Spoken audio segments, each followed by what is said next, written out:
There is no cause for concern for the Jaguar fans after their first preseason game. And I'm going to tell you, it's all about Trevor Lawrence in just a second here on Locked On Jaguars.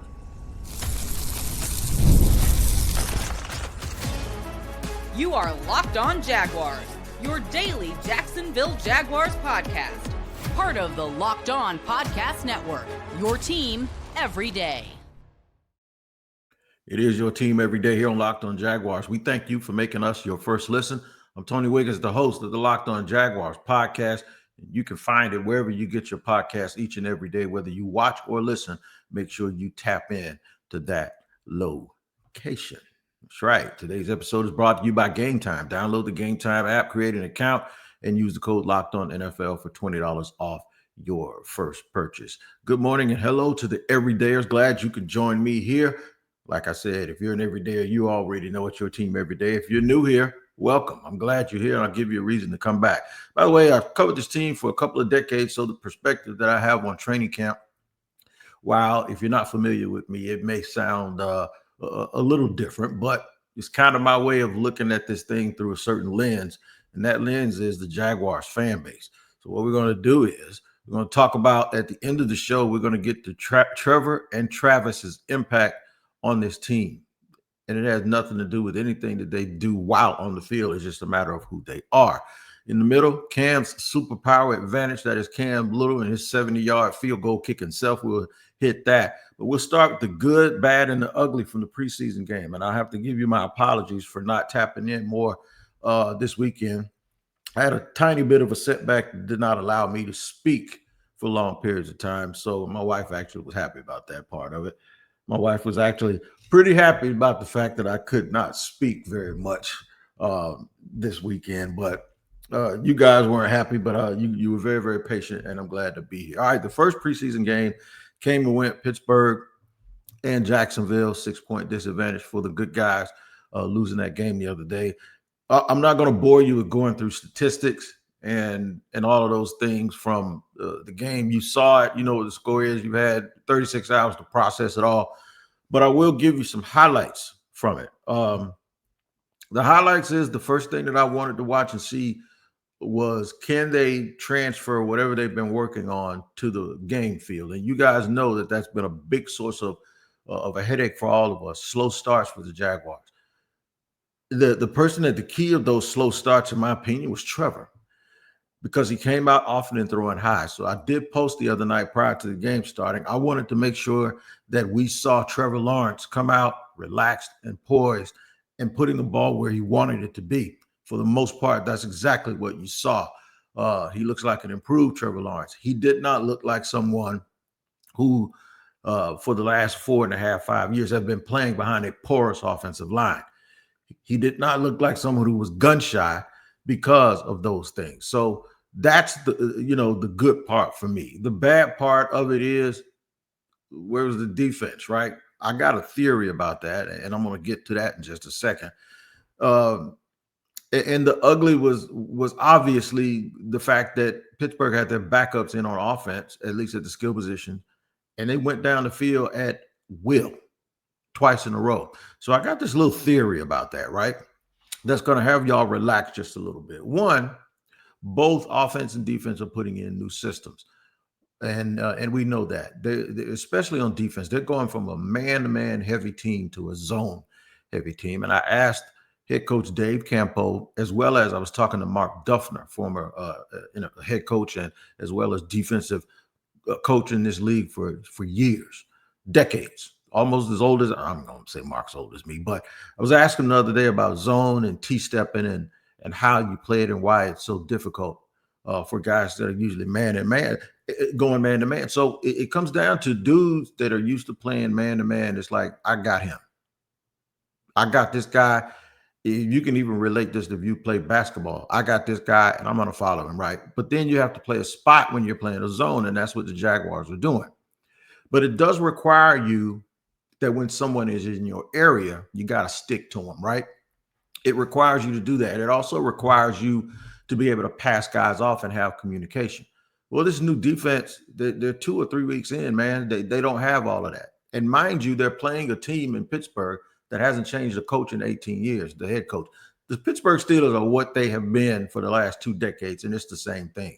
And they have the same offensive coordinator that they had a year ago with mostly same players. The guys that you saw playing, if they weren't rookies, they were people who were there before. The new guys, Aaron Rodgers, Metcalf, they didn't play. So this comes down to you're playing the team that is probably, from an organizational standpoint, the most familiar with themselves and who they are. And now you got a team that has a totally revamped staff, a lot of new players, guys playing offense and defense, and dudes that want to do their job and be where they're supposed to be, but they have to instinctively know when a guy's in the area, when not to pass off a player.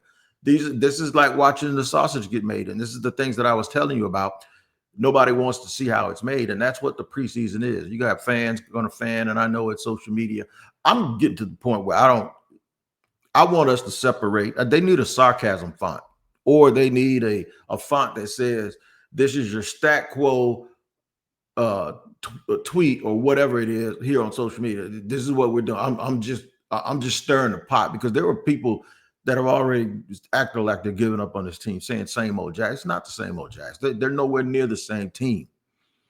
And I know the result in a preseason game seemed like that, but when you don't add logic to it, this is what happens. You come up with these crazy opinions. I'm not worried about that, because I saw most of the starters in the second quarter, or well, at least at the beginning of the third quarter after halftime, in civilian clothes, laughing and having fun. Y'all ain't seen what they're going to be up to yet. You haven't.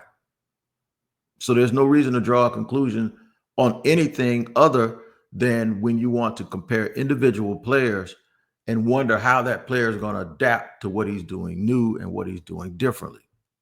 Guys just have to learn to play with their eyes and their instincts, as opposed to worrying about getting to a spot. And I think that's what comes with repetition. It comes with more familiarity. When you're really sure about what you're supposed to do, then you can start using your instincts and your eyes to take those chances. But right now, they're playing with their brain. And I know sometimes people may not want to hear that, but that's what they're doing. They're playing with their mind, making sure they're in the right spot. And Pittsburgh knew exactly what they were doing, and they just went right down the court, right down the field, and scored at will both times. The offensive line did look better. There's a lot of people there was rumors that Chuma Udoka was going to start in front of Pat McCary. Well, he actually did, but McCary was just being held out and wasn't playing. I doubt very seriously that the highest paid offensive lineman that they went out and signed in free agency is not in their plans to start. I think they're just probably going to give him a little bit of a light load, because I think he's the one that's going to play the most snaps.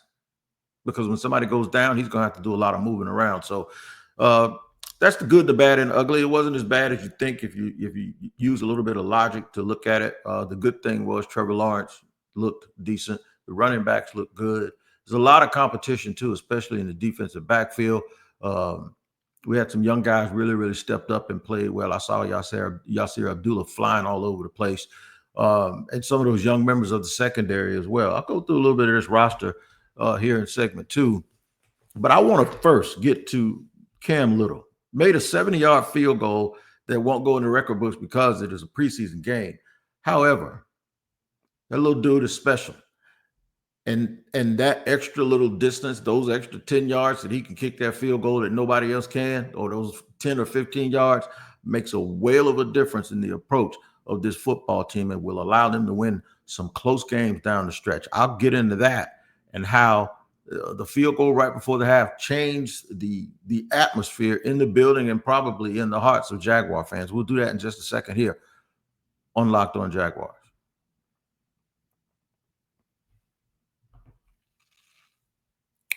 All right, today's show is sponsored and presented by Yahoo Fantasy. It's the best time of the year. NFL kickoff is almost here, and that means fantasy football season is back in full swing. And this year, Yahoo Fantasy is turning up with a fantasy football experience like never before. The Playmakers and Showtime League, that's what I'm in, and we're playing on Yahoo Fantasy for the 18th straight year, and you should too, whether you're a first-timer or a veteran making your millionth league. To celebrate 28 years of fantasy football greatness, Yahoo is dropping 28 big new features over 28 days throughout August. To kick it off, they just dropped the Yahoo Fantasy Guillotine Leagues, a killer new way to play fantasy football on Yahoo.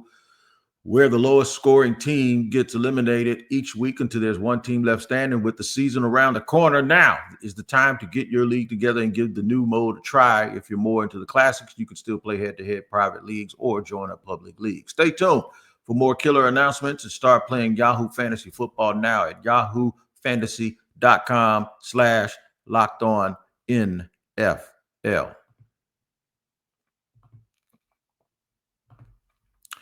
All right, moving and grooving here on Locked On Jaguars on this Monday. Glad to be back with you guys after a couple of days of hiatus of trying to get myself together.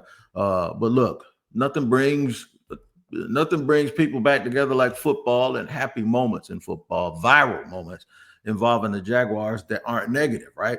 Cam Little made a 70-yard field goal, and he barely make it. He barely got across the crossbar, but it was straight the entire time. I like how it broke down when Liam Cohen says they had one more play. They ran a play, and they got to a certain point, and he turned and looked at Cam. They were on a 47-yard line on their side of the field. I don't know if y'all realize that. He kicked that thing from the 40-yard line from the Jaguars end of the field and made a field goal. What does this mean? People calling him Justin Tucker 2.0 already, right? I thought they were doing that to Brandon Aubrey from Dallas last year. But what this means for them is the Jaguars can get points without getting a whole bunch of yards as long as they're not deep in their own territory. This says if you start at the 25, dog, and you get 2 first downs and you stall out, y'all going to get 3 points. You don't even have to get the ball to midfield. I don't know if he's going to make all of them, but he's a threat to make them all, especially in-game scenarios where teams got to play you a certain way, because normally teams back up. They'll back up off of a team and say, hey, man, they ain't going to get – they need 3, but they got 12 seconds left. You can't do that. You can't back up with them. Now you got to – you might give up a bigger play, because now you're saying, no, you got to play them honestly. We're not just going to give these dudes 10 yards if they're on their own 35 or 13 seconds left. We can't give them 10. We can't give them a cushion. Can't do it, because that kid can make it from over there. And they're going to try it. This is an advantage that the Jaguars can have over a lot of teams. When you think back to them losing 8 games last year by 1 score or less. And now they got this dude. And once again, my man, them Jags don't want me to say it, but shout out to Trent Baalke for picking Cam Little. I also found out something, by the way. My boy Ryan Green, hacker, told me something. He knows who Baalke would have picked in the draft. They would have taken another defensive lineman if Trent Baalke would have. Somebody told him some stuff. Trent Baalke probably would have taken a defensive lineman. I got to shout out to him, man, for giving me that. But it's crazy. I give him credit, and I got to give him credit. But Cam Little can change the Jaguars. He can change things. He can make things a lot easier for his quarterback, make things a lot easier for the coach when you can always come up with points. Combine that with the fact that the offense was a little bit vanilla the other day. Might scare some people, but it doesn't scare me because I'm used to this and I know how this works. What the thing you have to know is when you combine this with the potential big playability of those wide receivers and those running backs, this makes the Jaguars a real serious problem for people. It absolutely does. This makes them a real problem for people. You're going to have to guard them all game in every single scenario because they got a kicker that can kick it from St. Augustine or from Camden County, whichever way they're going in the stadium. It's a big move for Jacksonville, and I like that.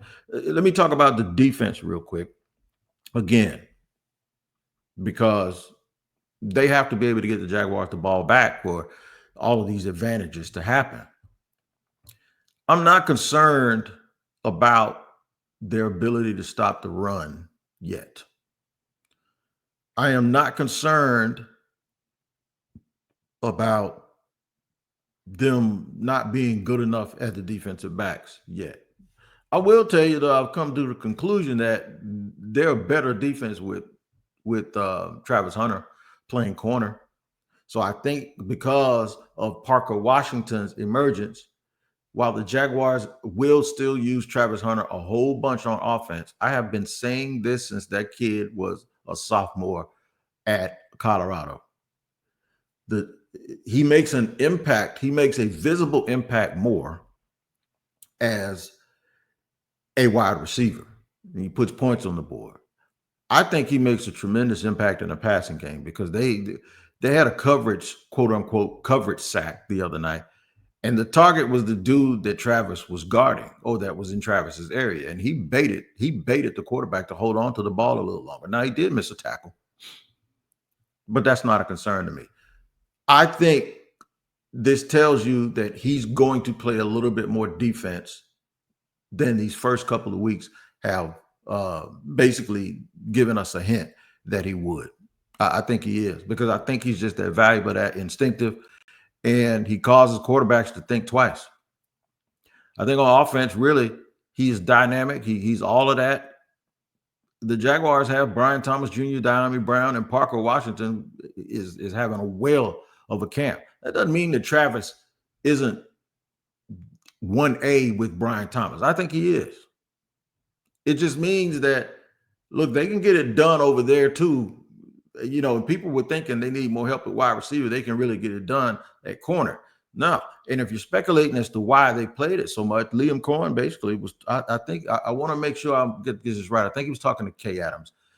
If he wasn't talking to Kay, it was someone else. And he said, and somebody sent it to me, he said, the reason they played Travis Moore. I want y'all to listen. Remember, I said my instructors used to knock on the table when he's telling you something prophetic or something that he already knew.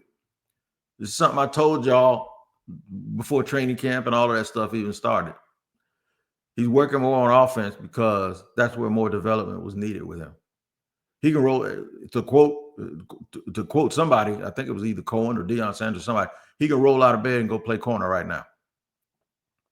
There's a lot more to it from a timing perspective on offense, though, and learning a new playbook and learning mechanics that most rookies don't come unless you play at Ohio State. Most rookies don't come up in here knowing the proper mechanics and the proper way to do things. He does. He does, because he had to learn them. His footwork is way better now than it was when he first started camp. This thing, he absorbs stuff really good. I'm gonna get into him and more Trevor and talk about how I was pleased with the confidence level of the starters and their demeanor even after they went out of the game. And I'll tell you why it's important in just a second here on Locked On Jaguars. All right, today's show sponsored, brought to you by Game Time. We've all been there, logging on early and waiting forever for concert tickets to go on sale, only to lose your spot for a show you've been dying to see. Live music should be about making memories and not dealing with the stress of ticket shopping.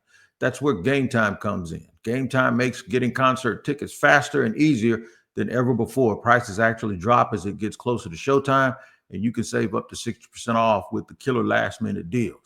All right, man, if you're tired of all that scrolling and trying to figure it out, take the guesswork out of buying concert tickets with Game Time. Download the Game Time app, create an account, and use the code LOCKEDONNFL for $20 off your first purchase. Terms apply. Again, create an account and redeem code LOCKEDONNFL for $20 off. Download the Game Time app today. Last-minute tickets, lowest price, and it's guaranteed.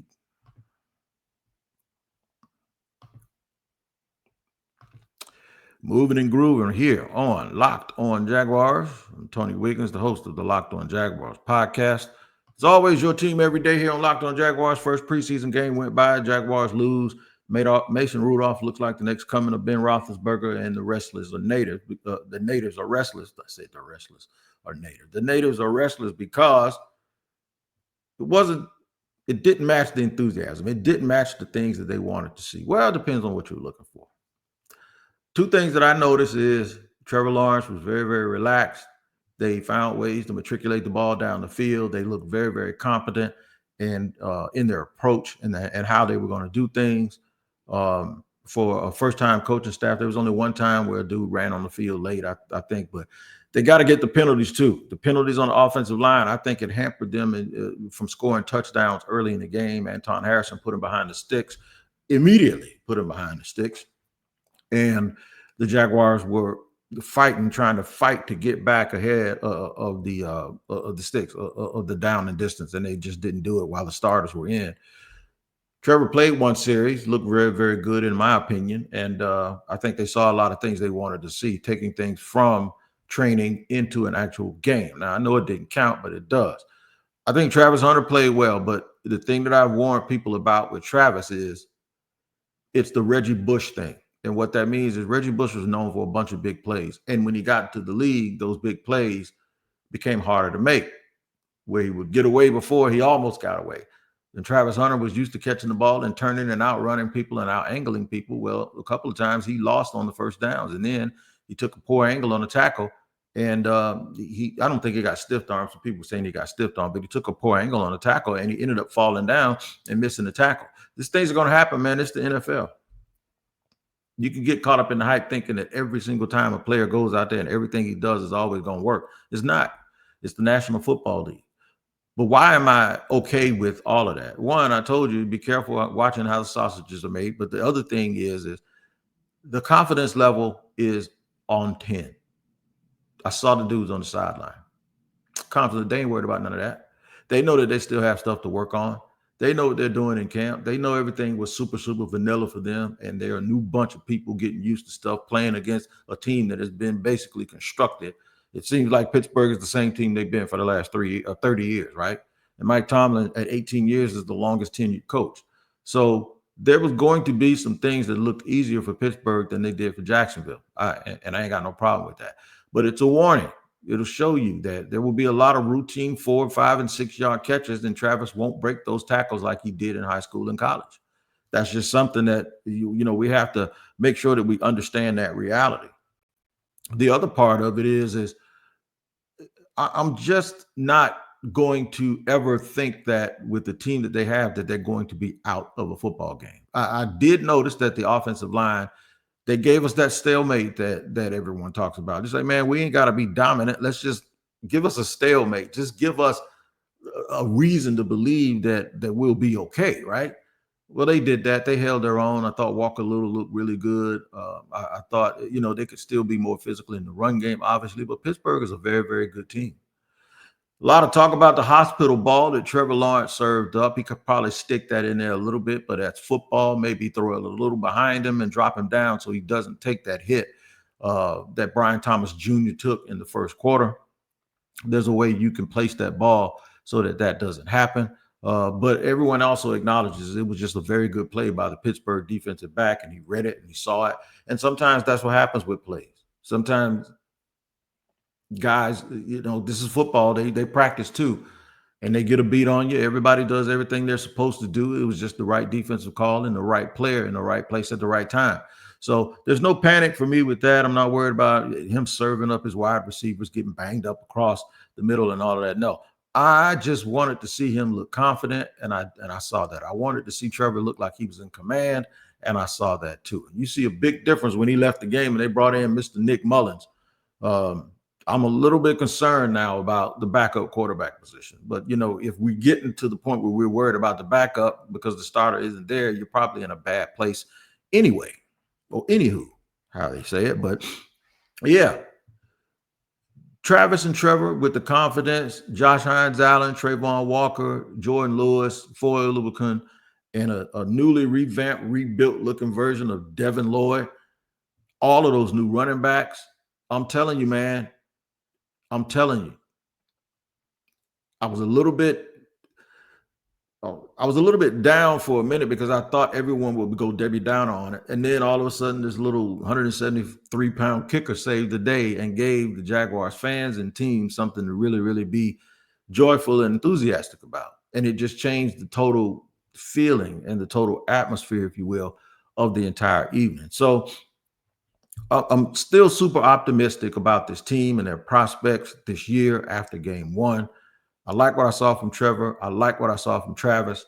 I like what I saw from Diamond Brown. Even the play calling on 4th and 1, the jet sweep. We saw creativity. We saw Liam Cohen do a bunch of different things to create 2nd and short as opposed to 2nd and 9. And the obligatory run. If you get an incompletion on the first down, you don't have to run it on second down to get those 2 yards and get yourself put in 3rd and 8. So all of the stuff where in the past where you could pinpoint exactly what they were going to do and who they were going to try to do it with and why they were going to try to do it. Well, now, you know what? It's not the case anymore. They're going to be different. And even we have to admit Saturday night was very, very vanilla, if you will, for the Jacksonville Jaguars. Lots to look forward to. The cuts, I don't think they do any cuts this week, but they have another preseason game. We're going to talk this week about people we think need to step up because folks ain't gonna sit here and just let you just slough or think that you're safe to be on the team when you're not making plays. I think we've misconstrued a little bit James Gladwell as well as Liam Cohen by thinking that, well, because they're nice guys, that maybe they ain't gonna be mean and tough guys when they have to. Oh yeah, they will. The toughest you can be on a person is telling him he ain't gonna be playing, or he's gonna be sitting over there next to you. So I saw a lot. I want to see a little bit more from certain players. We're gonna make sure we get to those guys later on in the week as we continue with training camp and getting ready for game 2 for the Jacksonville Jaguars. All right, man, I got to let y'all know about your second listen, and that needs to be Locked On Bets. All right, make that your second listen. And check it out because betting experts Lee Sterling and Kevin Rogers have daily Major League Baseball locks and can't miss football futures that soon won't be futures. They'll be right in your face when the season starts. Find Locked On Bets on YouTube or wherever you get your podcast. All right, hanging there with me, man. We'll get some more coverage in here tomorrow. See what these guys are saying after camp continues this week, but no major injuries. The Jaguars came out of the game pretty healthy. It's just about getting through these next couple of weeks and getting to the real regular season. So you guys just hang tough with us and me here on Locked On Jaguars. I appreciate you spending 27 minutes with me today. You guys take care.